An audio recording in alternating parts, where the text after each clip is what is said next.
Gamtaan Awurooppaa lammiilee Itoophiyaa irratti yeroodhaaf dhorka kaa'e. Kunis sababii mootummaan Itoophiyaa lammiilee seeraan ala miseensota gamtichaa keessa turan deebisuudhaaf tumsa godhuu dhaabuu isaatiin jedheera. Dhimma kanarratti mootummaan Itoophiyaa ammatti waan jedheen qabu. Murtoon kun yeroo mootummoonni Awurooppaa baqattoota Afrikaa waraana baqachuudhaan gara biyyoota Awurooppaa seenuudhaaf yaalanitti dhaga'amen. Firaa'ol Balaay dabaltee sunitti himte. Gamtaan Awurooppaa baqattoota seeraan ala karaa galaana meeditiraaniyaanii imaluun Awurooppaa seenaniin yaaddoo qaba. Torban 3 dura sochii kana dhorkuuf tooftaa haaraa hojiirra oolchuuf qopheessee raggaaseera. Kun osoo kanaan jiruuti murteen manni maree gamtaa Awurooppaa waa'ee lammiilee Itoophiyaa taasise kan dhagahame. Dhaabbatichi ibsa har'a baaseen akka beeksisetti adeemsonni kana dura eeyyama imalaa jechuunis viizaa jedhamuun beekamu kennuuf oolan irratti qoqqobbiin kaa'ameera. Akkaataa dhorkaa kanaan biyyoonni miseensota gamtaa Awurooppaa ta'an lammiileen Itoophiyaa ragaawwan dhiyeessan bu'uura gochuun viizaa yeroo gaafatan haal dureewwan kaa'an kaasuu hin danda'ani.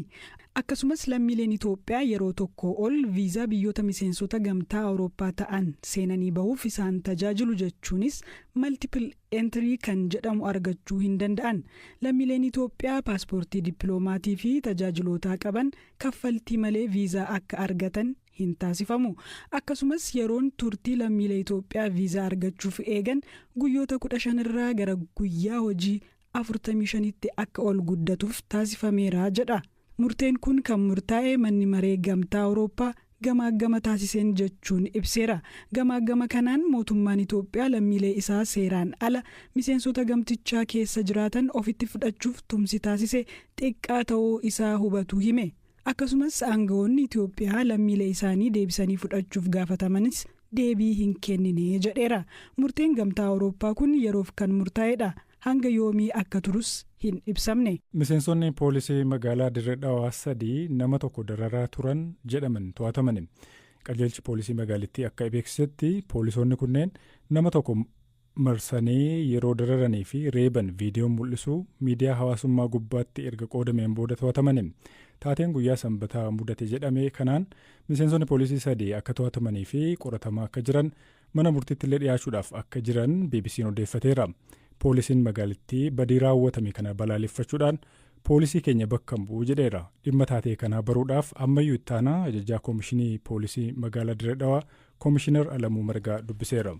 Ergama poolisiitiin ala raawwatanii ergamni keenya jeegnummaadhaan eeguu namoota tajaajiluudha. Garuu immoo poolisoonni keenya kana godhanii dheengaddaa waan poolisii irraa hin eegamne nama tokko qabanii tumanii bajaajii keessa galchuuf deemanii baay'ee waan kana namoonni waraabanii qilleensarra oolchaniif galata akka argatan barbaada. Maaliif hoo jedhamee kaxaa yookaan immoo dogongora bakka fedhetti hojjetamu haala kana uummanni baasuun isaa hojmaata keenyaaf baay'ee gaarii waan ta'eef nuti gaarii soo hojjenne uummanni beekuu qaba. Akkuma tiraafikiin rooba keessa deemee hojjetee uummanni isa kaasee badhaasa argatetti poolisiin kun immoo hoo ergama isaatiin ala immoo raawwatu haaluma kanaan saaxiluu qaba.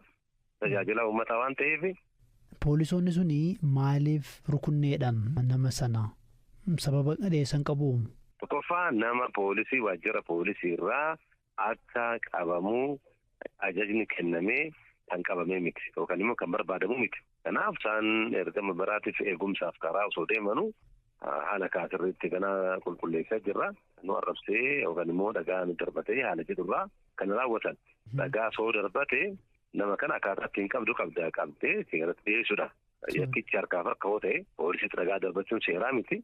Kanaaf haala kanaan nama kana qabanii geessuutu irraa eegama malee nama kana tumuu jechuun sirna kaleessa poolisiin ittiin jibbame qaamonni seeraa qaamonni nageenya ittiin jibbame kana deebi'anii kan hojjetan taanan waan sirna sana ittiin balaaleffannu tokko hin qabnu jechuudha. Tokko kana lammaffaa immoo seerumtuu kana ina jajaa feete ina jaju aangoo akkanaa hin qabu poolisiin. Poolisiin nama eeguudha. Nama eegu sana immoo hoo barbaachisaa ta'e eegumsa san keessatti uummata osoo eeguu wareegama barbaachisu kafaluudha malee uummata wareegama kafaluuf san deebi'ee inni kan tumoo ta'e immoo hammam tokko akka nama suukanneessu beekuu qabanii. Poolisii jechuun immoo waan seeran ol ta'uu miti jechuudha. Inumaayyuu seera kanaaf of eeggannoo godhee uummanni akka eegu barsiisu. Sanis immoo fakkeenya ta'anii argamuudha malee fakkeenya irratti waan kana raawwachuun kun sirrii waan hin taaneef yeroo ammaan tanaa poolisoota 3 akkaataa seeratti hin to'anne qorannaa gaggeessaa jirra. Olmost mana murtiitiin dhiyeessina. Tole amma namoonni sun nama sana irratti miidhaa geessan qabu. Gadda waan kun kan raawwatame qalleessa agarre. Kanaaf akka miidhaa namarra ga'e kan jedhu olmost qorannaa ilaalamaa jira. Miidhaa qaamaa yookaan namni kun akka ka'ee hin deemne waan godhuu miti. Garuu sanis kana poolisiin nama akkanatti badhee irratti haa ta'u bakka biraatti haa ta'u nama akkanatti namooma isaa gad aansee akkaataa kanaan karaarra hoggaa akkana godhu mee obboleessi isaa silaa ta'e bakka sanatti obboleessi hoggaa akkana godhamu arge ni maaluma jedhama. Poolisoonni sadan to'atamuu nutti himtanii himannaan isaanii maal ta'uu danda'a? Himannaan isaanii isaa tokkoffaa aangoo isaanii seeraan fayyadamuudhaan bira maaltu jira. Amma qofaa miti namoota akkanaa poolisiin magaalaa Dirreedawaa nama ajaja mana murtii malee mana namaa sakatta'uu isaaniitiin qabnee seeratti dhiyeessinee waggaa fi ji'a 5 irratti murtaa'ee yeroo ammaa mana adabaa jiran jechuudha. Kanaafuu nuti poolisii Dirreedawaa keessatti namoonni badii akkanaa namarratti raawwatan seeraan raawwatan seeraan waan taaneef mana murtii dhiyeessinee adabsiisna kun gocha naamusni keenya kana inni ajaju waan ta'eef poolisiin tokkommoo naamusa ittiin bulmaata poolisiitiin buluu qaba. Haala kanaan wanna godhuu qabna jechuudha. Poolisiin keenya bara 2022 akka lakkoofsa Itoophiyaatti poolisii biyyoolessaa keessaa sadarkaa tokkoffaatiin poolisii caalmaa argatee fuuldura kan dhaabbatu jennee akeeka keenya yookaan immoo galma keenya kanaan kaayyannee jirra. Hayyee guddaa galatooma Komishinar. Fayyaa argataa nu jiraata. Dooktar Ziyaad Muhammad jedhama. Godina Harargee Bahaa aanaa Guraawwatti ogeessa fayyaa horii ta'uudhaan tajaajilaa jira. Booda kana horii dhala dadhabdee garaa keessaa baqaqsee baasuudhaan hawaasa tajaajilaa jira. Kanneen hojii isaa baranis bilbilanii na waamuu jedhama. Ogeessa horii kana wanta dalaga keessaa waan guddaadha jettu maalee jedhee ammayyuu taanaa isa gaafateera. Wallaansa keessatti wanni guddaan na gammachiisa. Wallaansa baqaqsanii yaaluu kanarratti yeroo hedduu akkasitti fakkeenyaaf ilmoo ofii isaaniillee fayyaa ta'e maatiin elmatanii yeroo bakka gammadan san anillee lafaatii hojjetan fakkeenyaaf amma xiqqaa torbee lama afaan miilaan deddeebi'a baadiyyaa keessa deemee isuma san garuu yeroo tiinii fi wanni sun naafa jite bakka uummata abbaa horii san caalaan itti gammadee itti jenaan. Namni dubbata as kootii miila kootii mataa kootii laphee kooteedha. Horiin hin dubbattu ijaan arganii baruun danda'ama. Ijaan horiin arguun danda'amu istirii garuu abbichuma horii duraa dhukkube san gaafanna. Kan booda immoo egzaaminashinii irratti nuti waan akka teempireecharaa hirtireetii kana ni fudhanna achirra dhaabbanneeti wallaansa goonaaf jechuudha. Dhukkuba akkamiitu baay'ata horii biratti isin biratti? Abbaa sangaatii fi abbaa gurbaa kan jedhamu kun illee ni jijjiira darbee. Sa'a ilmoon itti diddee baasnee waan jettu barreessiteen arge dhugaadha wanni kun? Dhugaadha sunuu baay'eedha carqii garaagaraatii fi waan ilmoo itti diddee kana keessaa guuruu irratti baay'een dalagaa jira yoo xiqqaate biyya tokko keessaa horiin tokko yoo xiqqaate anuma qunnamaa horiin akkasii jechuudha. Maa jechuudha sa'aan ilmoon itti diddee jechuun? Amma fakkeenya daashitookiyaa jechuudha afaan ingiliffaatiin horiin sun fakkeenyaaf ilmoo afaan tarii haadhoo irra xiqqoo guddattee iddoo qaama hormaataa saniin bahuufaa yeroo diddee horii garii irratti maal lafeen palfik boon ijaan kun lafeen iddoo kun egaa walitti xiqqoo dhiphatee jiraate ilmoon hin baatu keessaa. Yeroo akkasii maal gootu? Yeroo akkasii baqaqsinee baafnaaf. Amma namni torbansaa lakkaa'atee ji'a 8 ji'a 9 jedha. Dhaluuf dorrobuu isheef akkamiin bartaniitidha operaasiyoonii gootu horii? Horii operaasiyoonii fakkeenyaaf nuti hanga cinimuun ilmoo san dahuudhaaf itti ka'utti ji'a hangana ga'e rakkoo kana qaba jennee fakkeenyaaf wanni akkasitti egzaamaan goonee wanni dura kana hojjennu hin jiru. Garuu fakkeenyaaf yeruma cinimuun itti ka'ee inni gartee dhaluudhaaf ciniinfate san. Yeruma san bakka ganaa ilmoon sun xiqqishuu harka fa'aa namni kaa'ee yeroo baay'ee uummanni keenya hubannoo waan hin qabneef ifuma isaaniitii keessaa baafna jedhanii harka fa'aa kaa'anii nama biyya fa'aa ta'anii harka kaa'anii illee ni jira. Isa sana ammoo hubannoo uumaa fi xiqqoon akkasii gammadatti harkisa jirra jechuudha. Ammoo bakka yeruma saniin dhaqee fa'aa baasan baay'inaan. Kabiraa immoo fakkeenyaaf amma horiin gaafa namni ciise hadochitu fa'aa waraanu amma horiis akkasuma gootu sun? Ni goonaaf hadochituu ni goonaaf malee akkatti isaa jira isaa dhaga'uun baqaqsinu. Fakkeenyaaf erga wallaantanii kaa'atanii booda hagamfaa fudhata gogaan sun deebee fayyuudhaaf? Torbee 2 hanga 3 ni fudhata. Kabiraa immoo sa'a ilmoon keessatti duute fa'aa baqaqsitanii yaaltanii keessaa baasuun dhaga'e. Akkamiin bartan jabbiin keessatti du'uushee? Bakka kamitti mataa adda deemu karaa biraatti jallatte kajuu ni harka kaa'ee ni ilaala yeroodha. Bakka ilaalee ganaa ilmoon sun hin jirtu yookaan maal taatee jennaan danniin baqaqsaa itti ganaa sarjeriin godha. Kabiraa tarii kanan si gaafachuu barbaade amma horii namni gaafa dhukkufatee dhefaa wallaansa godhanii fi yoo fayyuu fa'aa deddeerii farii fa'aa wallaansa dabalataaf ergu horiin akkasii qaba horiin? Wanni akkasii illee ni jira fakkeenyaaf ammaan tana.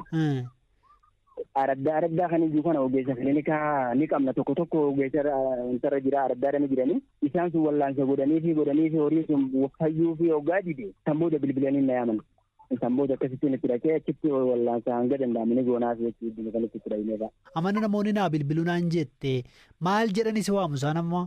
Horii xiqqaatti bakka isaa tokko ilmoo dhaluu didee isaanii cinimuun itti kaatee maal akkana dhaluu didee ganama kana yookaan iddara itti kaatee jeetti naa bilbila bakka. Raada eegee udaantuu fi fincooftuu bakka tokkotti uumamte faas operaasiyoon yookiin wallaansa akka gootan dubbattee turte wallaansa akkamiiti kun? Akkasani waan iddoo sun udaantuu sun jiru irratti waan beenuuf jecha bakka san dhayineeti wahiin iddoo murree ni bannaati.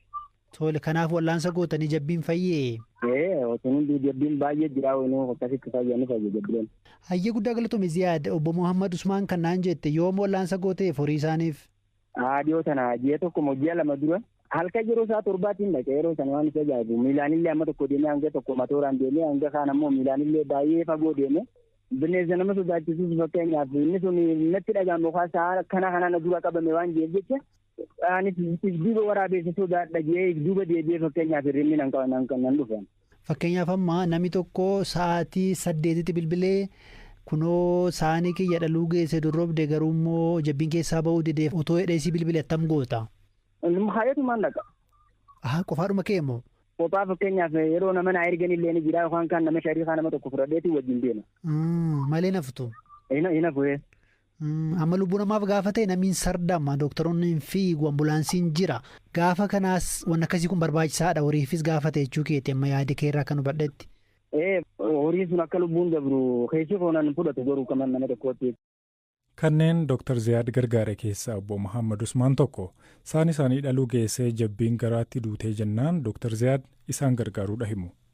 Dalageetuma foolannoonitti ka'ee karaarraa maqe yeroo sanbeeytaa inni isaanii bobbaarra ooleetuma dhugee gale bishaanii ufeen lafatti hafee akkasitti waan silaa mallattoo dhalaa sana fide mancee baasee mataan jala jeete karaarraa maqeeti akkasitti gaa ogeessatti yaamnee ogeessummaa sun wanni kun humna keenyaa ol jee isatti yaamee akkasitti dhufee furmaata godhe akkasitti hin beeka isa. Nama cimaadha jechuudha. Nama cimaa nama quuqamummaa sabaa qabu osoo rakkoon beeyladaa akkana dhumne osoo wanta taane amma beeyladaa ogeessa beeyladaatti geessaa